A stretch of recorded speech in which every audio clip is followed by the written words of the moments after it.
The digital takeover of this place has already began. Might have started long ago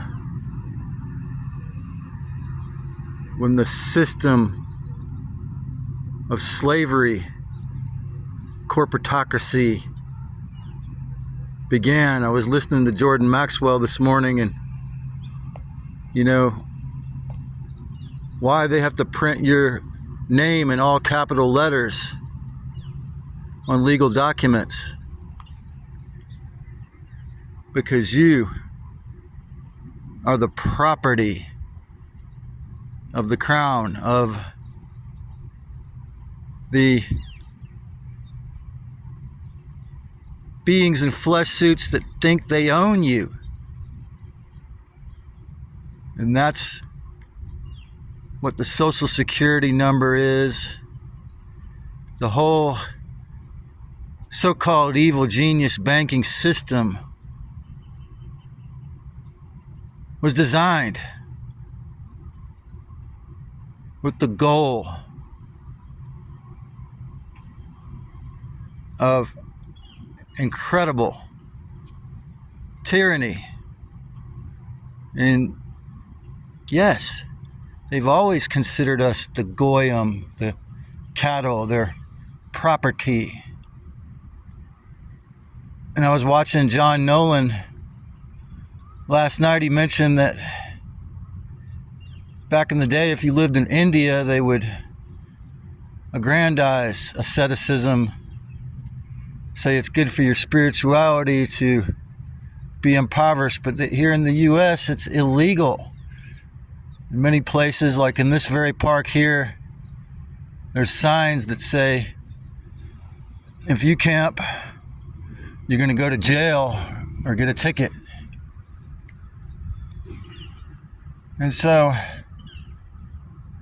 from Agenda 21 to Agenda 2030, from the lockdowns to the plan to make us all digital slaves, we keep seeing it gradually escalating. Just like the frog in the pot analogy.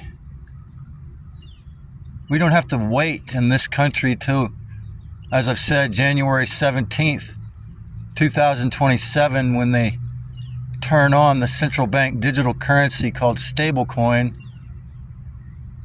It's already at the point where, well, let's see. Several years ago, Bill Gates finally got one of his little mini wet dreams that he was trying to force for a decade, and that's that you have to have so-called real ID, which is a digital ID, an ID with a chip in it to fly on an airplane. Now, because we have the Constitution, I suppose, several constitutional congressmen and lawyers, people like Ron DeSantis and Rand Paul and the courageous Capricorn truth teller congressman that they kicked out, Thomas Massey, you can still fly with a passport. But of course, getting a passport involves some serious fiery rings, which is why I felt that due to my tragic illness, I needed to get back to the warm ocean before I would have even been able to jump through those hoops. It would have been cooling off. So, and this leads to the next thing I was going to say, is that I went, and as soon as I got to the haunted Denver Union Station, I got my Greyhound ticket, which, like everything else aside from hotels, the digital slave masters love that you have to have a credit card to buy a plane ticket, an Amtrak ticket, or even a Hound ticket, because the more that plane, train, or bus fills up, they can jack up that price, rapidly jack it up. So yeah, I paid at least twice as much as I would have paid if I had done it 2 months in advance. But for all these reasons, unless you have that courage to hitchhike. And I don't know how difficult that is since 2020. I haven't really tried since then. Unless you do a bicycle trek, hitchhike, or hop a train illegally, you're going to need a credit card to do it.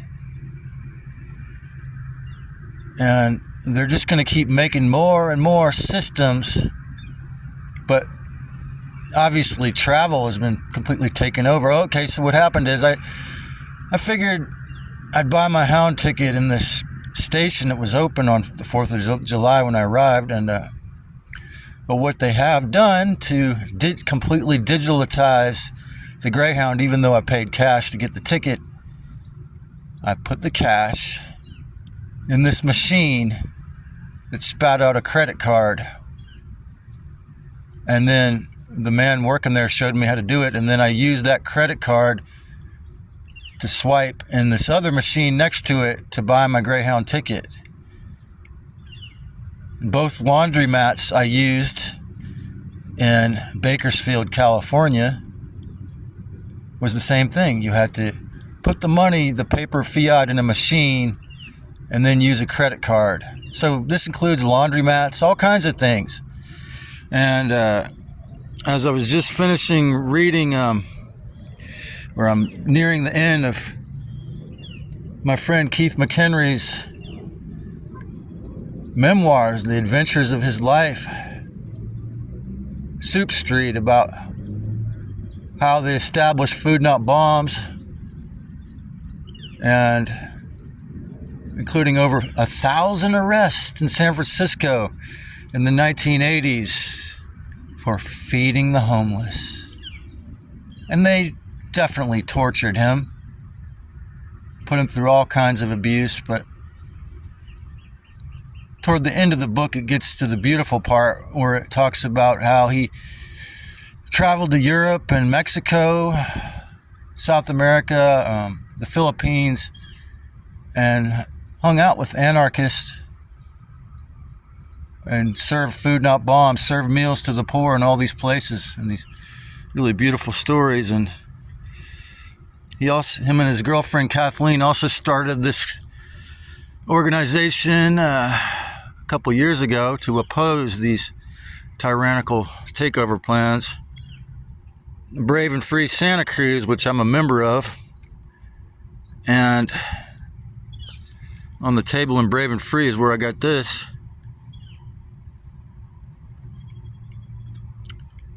Take a screenshot, folks, even though I'm shaking. The Archon's getting me to shake and to mess it up, but I paid cash today for a reason. To not have to pay fees and to keep freedom alive. So, obviously, he's a great graphic designer, too, which is what he did, amazingly, as an anarcho-capitalist. So, the days of being able to be a brilliant anarcho-capitalist and pay the rent and pay for everything with cash are over. It wasn't just forcing you to get the really fake ID to fly. It wasn't just forcing people to inject self-replicating nanotech colonies and graphene dioxide colonies in their blood to keep their jobs or keep going to school.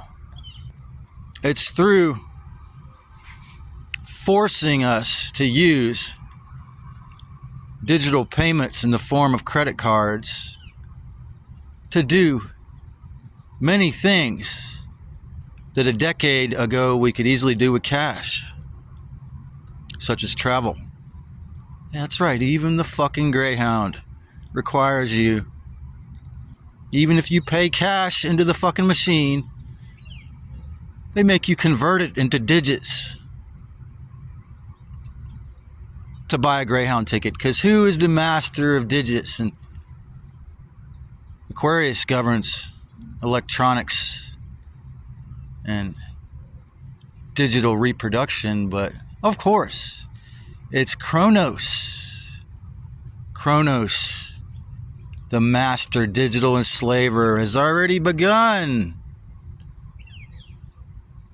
the confiscation of all our needs behind a digital paywall, if possible. So yeah, guerrilla garden, hitchhike if you have the courage, go on a bicycle trek, do something outside of the digital control grid, because yes, the plan for the digital takeover and enslavement